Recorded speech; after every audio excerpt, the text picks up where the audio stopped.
What's going on, guys? BossOP6 here, back to another video, and today I'm here to do an album review.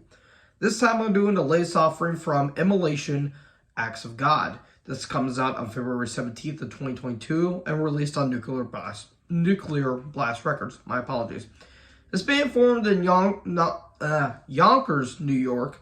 They did form in 1986, but they were known as Defcon, and then in 88 they were Rigor Mortis, and then they finally changed their name to Immolation. Now, they were part of the New York death metal scene with Mortician, Suffocation, and Incantation, who is kind of like their rival, I guess you could say. This is their 11th studio album overall. Yeah, this album, where to start? Well, actually, before I get into the songs, who's all in the lineup? Well, we have Ross Dolan on bass and vocals, Robert Vigna and Alex Books on guitar, and Steve Shalanti, I think that's how you say it, or Shalately, on drums. I'm gonna be honest, this album didn't do much for me. Now,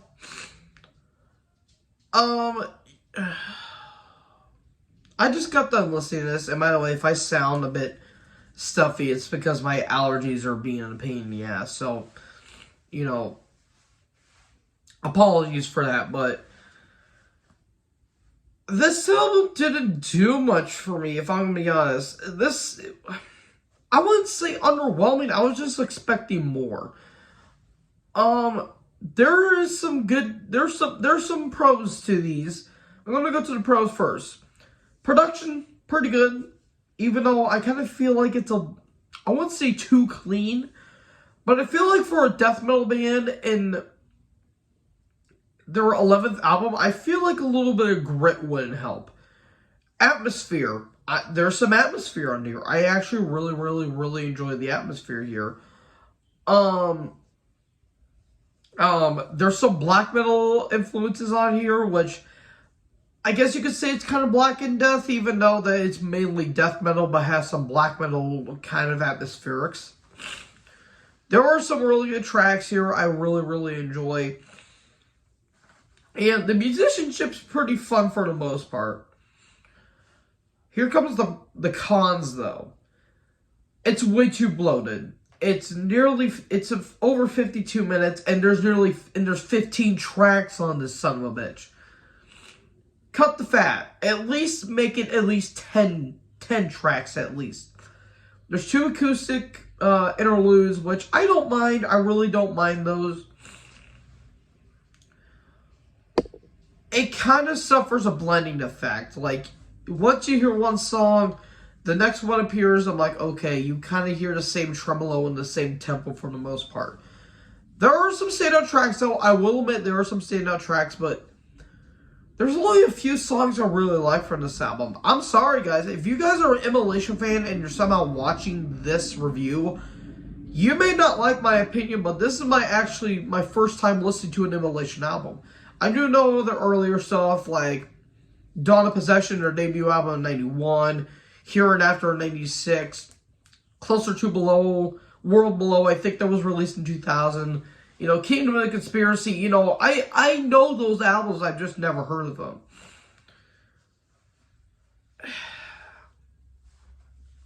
I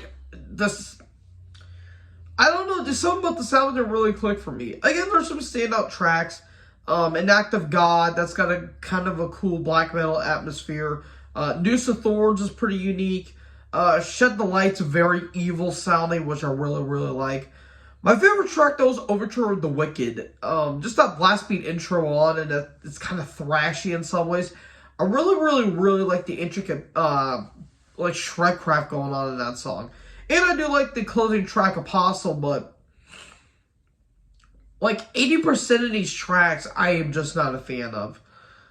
I'm trying to think of a song, like, that even sticks out. Like, it's not bad, it's just not for me, I guess. But I might get into more Immolation later down the road, because I do know that there are some, I heard some of, like, a little, like, samples of their earlier stuff.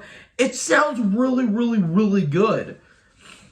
I enjoy death metal, but that doesn't necessarily mean I love it.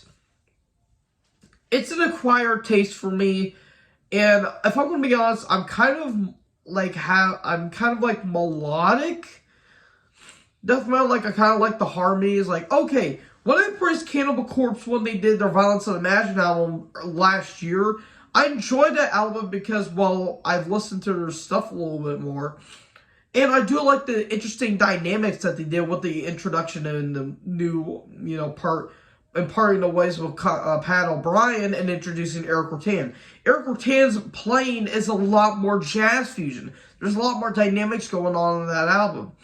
This, though, it kind of blends together and it just does not congeal. It doesn't gel well for me. Again, those 5 tracks I mentioned are really the highlights on this album. It's just this album doesn't really do much for me. I'm going to give it a C, though, only due to the fact that there were some interesting moments, and I do like the atmosphere here and there. It just doesn't click with me. But it's not the worst. I don't think it's their worst album. I haven't listened to all their albums, so maybe not. Who knows? I mean, Paragene's reviews may hate this album more than I do, but anyways, that's all I gotta say about this album, folks. What did you guys think about this album down in the comment section below? Make sure to like, comment, subscribe, join the herd. I'll talk to you guys next video. Peace out.